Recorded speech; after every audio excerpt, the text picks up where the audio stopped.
অনেকটা হতাশ হয়ে গেলাম। কি করবো, একটা বাচ্চা একটা ল্যাকটোজেন অন কিনলে অনলি 2 দিন চলে, 3 নম্বর দিন আর চলে না। আমি বাধ্য হয়ে সস্ত্রীক পরামর্শ করলাম, এমপিও যদি হয় দেখা যাবে, আল্লাহ যদি পরে এই সুযোগ হবে। সে বাচ্চাটি আজকে আমার যশোর বিজ্ঞান প্রযুক্তি বিশ্ববিদ্যালয়ে ইংলিশে অধ্যয়নরত।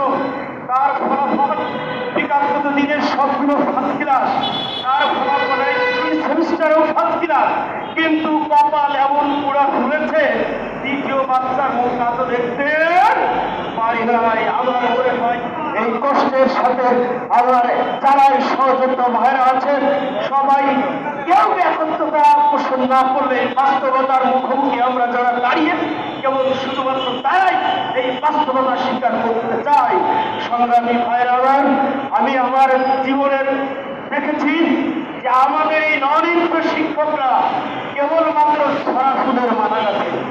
আবার এই ননিত্যমুক্ত শিক্ষকরাই কি করেন, মরা কাছে বিভিন্ন সরকারি স্কুলগুলো বেছে বেছে ভালো টিচারগুলো নিয়ে নেয়। এরা নেয় না ভাই, দেখবেন যে বাচ্চাগুলো পড়ে থাকে, যার পয়সা দিতে পারে না, টাকা দিতে পারে না, মেধা তাদের নাই, আমরা তাদেরকে এই দেশের শিক্ষার মানটি আমরা উচ্চ শিখরে দাঁড়িয়েছি। কথা শিক্ষা এই কারণে আজকে এই অনুষ্ঠান কর্মসূচি আমাদের শান্তিপূর্ণ অনুষ্ঠান কর্মসূচি। পুলিশে আমাদের লাঠিচার্জ করেছেন, পুলিশে আমাদের পরে পানি মেরেছে, পুলিশে আমাদেরকে ধাওয়া করেছে। আমরা দেখেছি আমাদের এই ব্যারাকটা পর্যন্ত পুলিশের সদস্যরা এসে টেনে ছিঁড়ে নিচে নামিয়ে দিয়েছে। আমি মনে করি তারা ব্যালক ছেড়ে নেয়, তাই নরিমুক্ত শিক্ষকদের পয়সাকে টেনে ছিঁড়তে চেয়েছে। সংগ্রামী সহযোগিতা ভাইরা, অতএব আসুন, আমি আমার কথা নির্বাহিত করতে চাই। আমি 2টা বিষয় বলতে চাই। আমি প্রথম দিন একটি কথা বলেছিলাম, সেটি হচ্ছে যে আমরা আমাদের নেতাদের নেতৃত্বের আনুগত্য করে চলবে ইনশাআল্লাহ।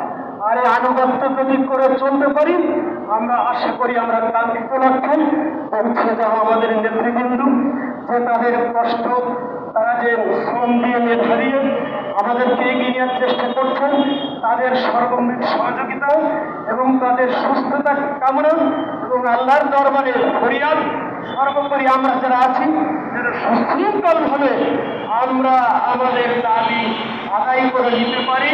শুধুমাত্র একটি কথা, আমাদের এই বাংলাদেশের মানচিত্র থেকে এই আন্দোলনের মধ্যে দিয়ে নরিমুক্ত শব্দটি আমরা উঠিয়ে দিতে চাই।